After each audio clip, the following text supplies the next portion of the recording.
मायके से अच्छी ससुराल की सूखी रोटी। सुलेखा ऑफिस से जब घर पहुंची तो देखा आशीष ने रो रो कर पूरा घर सर पर उठा रखा था। सुलेखा को देखते ही उसकी मम्मी ने राहत की सांस ली और आशीष को उसकी गोदी में पकड़ते हुए बोली, नाक में दम करके रखा है। इस लड़के ने आरोही 1 मिनट के लिए भी चैन से नहीं पड़ पाई है। सुलेखा बिना कुछ बोले आशीष को गोद लिए बाथरूम चली गई। बाहर आकर सुलेखा ने चाय का पानी चढ़ाया और खड़े खड़े सब्जी भी काटने लगी। इसके बाद चाय पीने के साथ सुलेखा आशीष को सुलाने की कोशिश करने लगी। आशीष के नींद में आते ही सुलेखा की आंखें भी झपकने लगी थी। तभी मम्मी कमरे में तूफान की तरह घुसी और बोली, सुलेखा थोड़ी बहुत मेरी भी मदद कर दिया करो, मेरे जीवन में तो सुख ही नहीं। पहले बच्चों की जिम्मेदारी उठाओ फिर उनके बच्चों की। सुलेखा बोली, अरे मम्मी, आशीष को सुलाते सुलाते नींद लग गई थी। आशीष को सुलाकर सुलेखा रसोई में घुस गई थी। पापा और मम्मी के लिए परहेजी खाना, आरोही के लिए हाई प्रोटीन डाइट और खुद के लिए जो भी दोनों में से बच जाए। जब सुलेखा रात की रसोई समेट रही थी तब तक आशीष उठ गया था। सुलेखा की रोज की यही दिनचर्या बन गई थी। मुश्किल से 4 घंटे की नींद पूरी हो पाती। सुलेखा आशीष के लिए दूध तैयार किया और फिर धीरे धीरे अपने कमरे में दरवाजा बंद कर लिया था। अगर आशीष की जरा से भी आवाज आती तो वह उठ जाता और चिल्लाने लगता। सुलेखा की जिंदगी कुछ समय पहले तक बिल्कुल अलग थी। सुलेखा भी एकदम बिंदास और एक दुनिया से एकदम बेपरवाह, गेहूं जैसा रंग, मदमस्त आंखें और घुंघराले बाल। हर कोई कॉलेज और दफ्तर में सुलेखा का दीवाना था, मगर सुलेखा थी दीवानी अजय की। अजय उसके साथ ही इंजीनियरिंग कॉलेज में था। दोनों की गहरी दोस्ती होते हुए प्यार में परिवर्तन हो गई थी। सुलेखा के मम्मी पापा अजय के घर गए थे और अजय के मम्मी पापा के तेवर देखकर उन्होंने सुलेखा को आभास करा दिया था, बेटा ऐसा बहुत दिनों तक नहीं टिकता है ये प्यार। हमारे यहाँ प्यार 2 लोगों के बीच नहीं बल्कि 2 परिवारों के बीच होता है।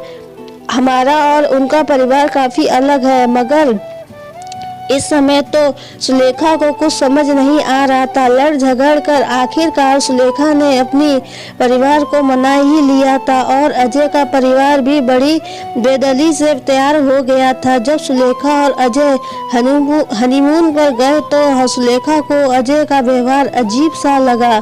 सुलेखा पुरुष स्त्री के रिश्तों से अभी तक अनभिज्ञ थी। अजय न जाने क्यों प्रेम कीड़ा के दौरान हिंसक हो उठता था।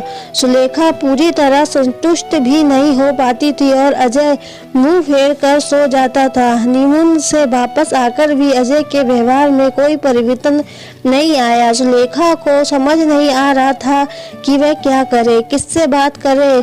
अजय का परिवार तब तक सुलेखा को नीचा दिखाता रहता था और अजय चुपचाप सुनता रहता था। अगर सुलेखा अजय से बात करने की कोशिश करती तो अजय कहता, मम्मी पापा ने हमारे फैसले का सम्मान किया है।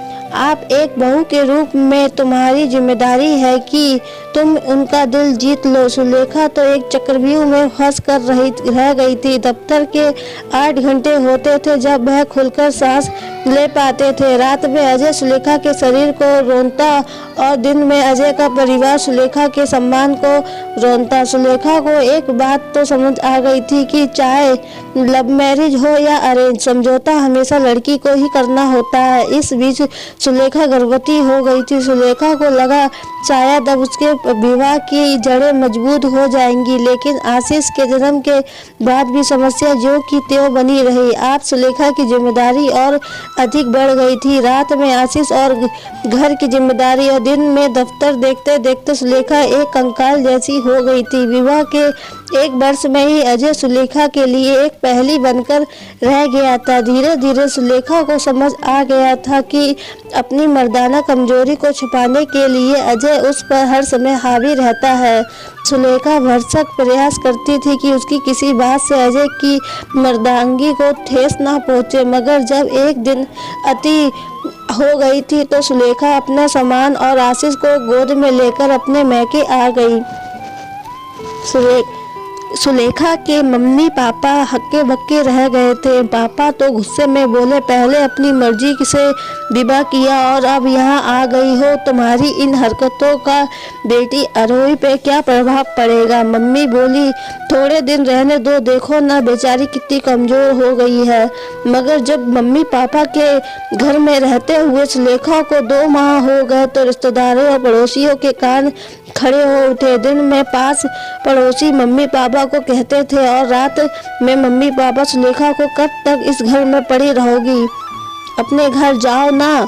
सुलेखा सब कुछ सुनकर भी अनसुना कर देती थी। उसका घर कहाँ है? कई बार सुलेखा को लगता उसकी स्थिति अभी भी जस की तस ही बनी हुई थी। कविता सोचने लगी, इस महके की रोटी से तो अच्छा ससुराल की सूखी रोटी थी। कम से कम आस पड़ोस और नातेदार कुछ कहते तो नहीं थे, और सबसे बड़ी बात, माँ बाप का प्यार भी बना रहता है। यहाँ मायके में सुलेखा अपने वेतन का 75% भाग मम्मी को दे देती थी। मम्मी बड़ी वेद ली और लेकर कहती थी, बेटी आजकल महंगाई इतनी है, सब्जी के भाव आसमान छू रहे हैं, पूरा 1 लीटर दूध तो आशीष ही पी जाता है। मम्मी के मुंह से ये बात सुनकर सुलेखा का मन खट्टा हो जाता था। पापा भी जब तक सुनाया करते, बेटी यहाँ पर रह रही हो इस कारण तुम्हारा निर्वाह हो रहा है, नहीं तो 50,000 में आजकल कुछ नहीं होता। सुलेखा ये बात सुनकर मम्मी पापा के एहसान तले दब जाती थी। कभी मम्मी कहती, सुलेखा आरोही के बारे में सोचकर मुझे रात भर नींद नहीं आती है। जिसकी बड़ी बहन घर छोड़कर बैठी हो, उस लड़की से कौन रिश्ता करेगा? सुलेखा को ऐसा लगने लगा था मानो उसने मम्मी पापा के घर आकर गलती कर दी है। छोटी बहन आरोही भी बिना बात ही सुलेखा से खींची रहती थी। सुलेखा के दिमाग में यह बात बैठ गई थी कि जब तक दीदी सुलेखा उनके साथ रहेगी तब तक उनका रिश्ता नहीं हो पाएगा। आज भी आरोही को लड़के देखने वाले आ रहे थे। सुलेखा जब दफ्तर जाने के लिए तैयार हो रही थी तो मम्मी बोली, आज जल्दी आ जाना, घर के काम में थोड़ी मेरी मदद कर देना। सुलेखा झिझकते हुए बोली, मम्मी आज तो दफ्तर में मीटिंग है।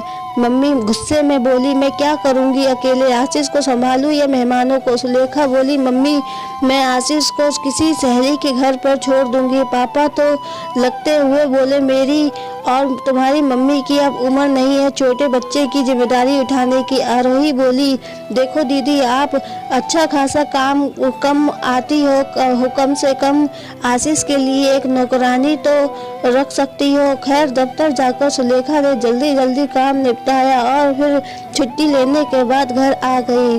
घर आकर सुलेखा ने फटाफट पकौड़ी तले, हलवा भुना और जल्दी से आशीष को लेकर अपने कमरे में बंद हो गई थी। सुलेखा मेहमानों के सामने पड़ना नहीं चाहती थी। इस बार आरोही की बात बन गई थी। जैसे ही मम्मी यह बात बताने सुलेखा के कमरे में गई तो आशीष एकदम से कमरे से बाहर आ गया। मजबूरी में मम्मी पापा को सुलेखा का परिचय मेहमानों से करवाना पड़ गया था। मेहमानों ने जब सुलेखा से उसके घर और पति के बारे में पूछा तो पापा बात संभालते हुए बोले, और सुलेखा तो अभी आपके आने से पहले ही आई है, हमें आशीष से बहुत प्यार है इसलिए आती जाती रहती है। लड़की वालों की तरफ से लगभग बात फाइनल थी। पूरा परिवार बेहद खुश नजर आ रहा था। मम्मी सुलेखा से बोली, देखो बेटी अब तुम अपने घर जाने के बारे में सोचो। सुलेखा तुम्हारी गलतियों की सजा आरोही को नहीं मिलनी चाहिए। सुलेखा सोच रही थी कि उसके मम्मी पापा इतने पत्थर दिल कैसे हो सकते हैं, उन्हें सब कुछ तो बता चुकी है। आखिरकार सुलेखा ने तय कर लिया था कि वह वापस अजय के घर चली जाएगी। वह सुखी नहीं तो नहीं सही, कम से कम उसके कारण आरोही की जिंदगी में कोई समस्या नहीं होनी चाहिए। सुलेखा ने अपनी समस्या अपने सहकर्मी रीना को बताई। रीना बोली, अरे यार तुम क्यों एक बैल की तरह इधर उधर सहारे की तलाश में घूम रही हो? तुम एक स्वतंत्र महिला हो, अपना और अपने बेटे का ख्याल खुद से रख सकती हो। सुलेखा बोली, रीना मेरे पास अपना घर कहाँ है? वह घर मेरे पति का था और यह मेरी मम्मी पापा का है, मैं कैसे आशीष को लेकर अकेली रह सकती हूँ। रीना हंसते हुए बोली, बेवकूफ़ लड़की, अपनी मर्जी से विवाह करना एक गलत फैसला हो सकता है, मगर यह कोई ऐसी गलती नहीं कि तुम्हें सज़ा मिले। इन सामाजिक वीडियो से बाहर निकल के अपने आप को और अपने घर खुद बनाओ। वैसे रीना दफ्तर में एक चतुर महिला के रूप में जानी जाती थी, क्योंकि वह अपनी ज़िंदगी को अपने हिसाब से जीती थी। लेकिन ज़िंदगी के इस मुश्किल दौर में रीना ही थी जो सुलेखा की बेबसी को समझती थी और उसकी ढाल बनकर खड़ी हुई थी। सुलेखा को रीना से दोस्ती करने के बाद यह बात समझ में आ गई कि हर स्वतंत्र महिला को समाज में चतुर की संज्ञा दी जाती है। रीना की हिम्मत देने पर ही सुलेखा अपने बेटे को लेकर मम्मी पापा का घर छोड़ने का फैसला कर लिया था। रीना ने ही आगे बढ़कर सुलेखा को एक वकील से मिलवाया और सुलेखा अजय से अलग हो गई। रीना ने जब सुलेखा को उसके किराए के कमरे की चाबी पकड़ाई तो सुलेखा की आंखों में आंसू आ गए थे। रीना बोली, सुलेखा, कमरा भले ही किराए का है, पर इसे अपना घर बनाना अब तुम्हारी जिम्मेदारी है। जब सुलेखा ने अपना और आशीष का सामान बांध लिया तो मम्मी खुशी से बोली, तेरी बेटी, अच्छा है तुमने अपने घर जाने का फैसला कर लिया है। सुलेखा मम्मी की बात सुनकर बोली, मम्मी आप सच कह रही है, मैंने अपने घर जाने का फैसला ले लिया है। कब तक मैं आपके यहाँ किसी और के सहारे अपनी ज़िंदगी गुजार लूँगी। अब आप लोगों को मेरे कारण कोई मुश्किल नहीं होगी। आशीष मेरी जिम्मेदारी है, इसलिए मैं खुद पूरी करूँगी। इतना कहते हुए सुलेखा आंखों में आंसू लिए बाहर निकल आई। सच में पति और ससुराल चाहे जैसा भी हो, मगर पति का घर छोड़ने के बाद कहीं भी जल्दी ठिकाना नहीं मिलता है। आपको ये कहानी कैसी लगी हमें कमेंट करके ज़रूर बताएं।